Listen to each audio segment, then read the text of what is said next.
I want to give a huge shout out and a thank you to my sponsor, P2 Collectibles, located at 204 East McGalley Road in Muncie and on eBay as well. So next time you're here in Muncie, let us know. Come give us a visit. Hey, what is up, y'all? This is Alex from Plus 3 TCG, and I'm coming at y'all with a deck profile. Congratulations, first off, to Cody Angeloff for winning the NAWCQ with that Thunder Dragon, Gar Dragon deck.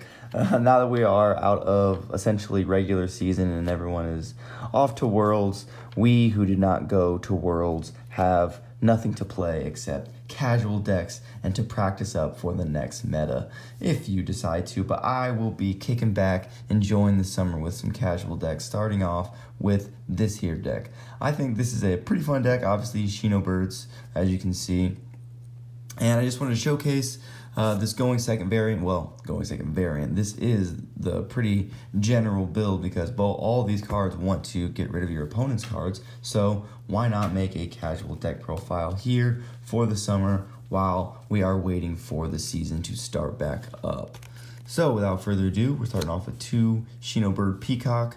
This is just your removal and it specials from hand if it successfully removes stuff. Same thing with Peacock, but Peacock specials from deck. And the monster you are going for more times than not when you are specialing from deck is Amano Iwato, and this card is still kind of cool. Rocky Boy just, as you all know, negates your effects. Well, it doesn't negate them, you just can't activate them. So none of your effects are negated, you just can't even activate them. No cost, nothing, as you all already know. Aratama, just a starter. You search for one of these.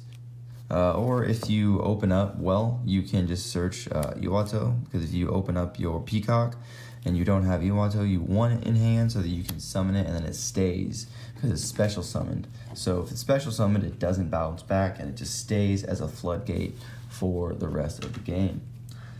And then, of course, we're playing 3 Manju because this is a ritual deck, more or less. Even though we're not playing a ton of ritual cards, we still want to see our boss monsters going second. In order to see more ritual cards, we are going to be playing the Impcantation lineup. 2 Candle, 2 Talismandra, 2 Pencil Plume, and 2 Bookstone. All of these cards are absolutely insane. They really help you extend into your ritual plays. On all of them, either grab from deck, grab a monster from deck, grab a spell from deck, or grab monster or spell from grave. So these are your late cards. And if you absolutely don't need them, then you can summon them turn 1. Drawing them obviously isn't the best, but you work with what you got. Incantation Chalice Slime to round up the incantations. This is a pseudo starter card, similar to Scorpio.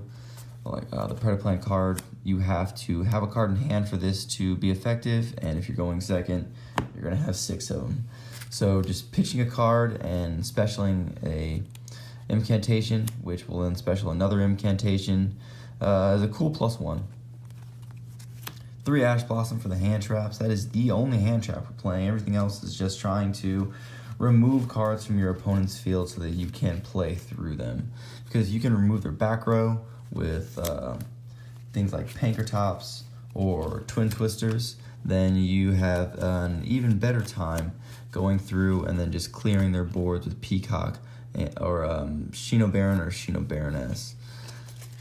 And that's why we're playing those and not as many hand traps. You could arguably just replace these with hand traps if you are more worried about that, but I would rather clear the back row and then try to push for game, even if that means they get to keep all of their monsters.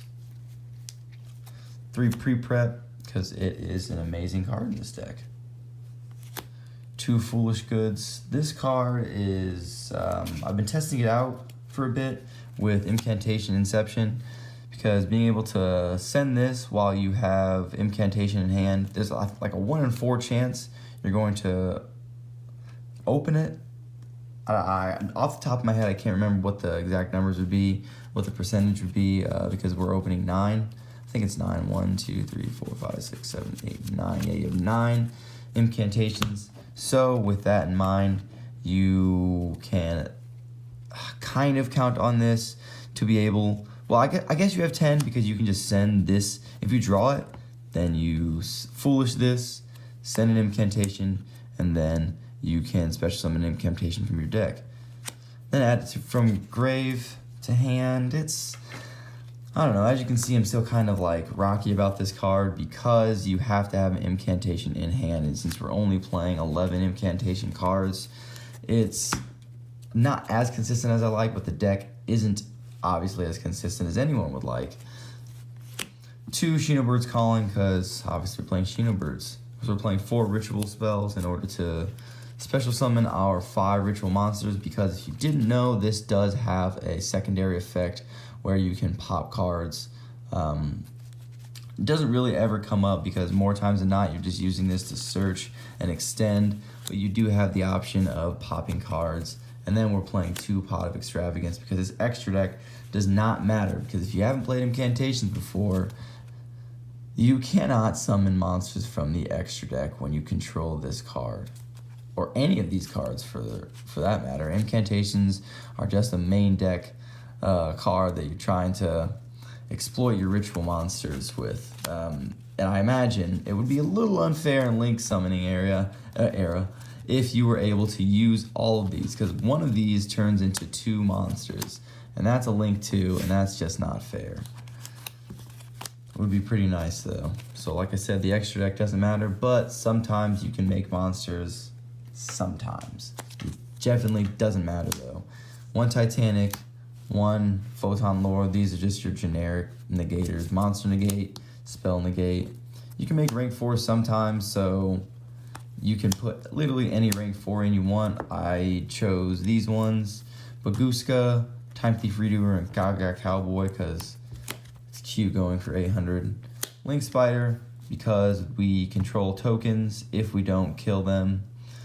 So on our turn we'll have 2 win tokens. We can at least throw one of those away and then go into our, well, Underclock Taker's just there for game just in case. Like I said, you're never making these, so it doesn't matter. The Link Spider is just there for your Nightmare packets since you can't summon them. With both the win tokens because you need different names. Triple Burst, Ningirsu for the token, and if for some reason you can manage to keep the token and Phoenix, and then go into Link Spider, it's like I said, y'all, this is just for shits and giggles. You're never making these cards, especially these guys. You're never making anything past rank 2 or Link 2, really. It's just not really in the cards because your extra deck does everything. You spam out your Incantation so you can get your ritual stuff, so that you can get these all in the field, summon monsters from either deck or your hand, and then OTK. It is pretty fun. Like I said, very casual, especially with this national season already over. We're into the Worlds season, and season, if you will. We're into the end part of this season, which involves Worlds. So have fun with this. Let me know what you think down in the comment section below, y'all. This is Alex from +3 TCG, signing out.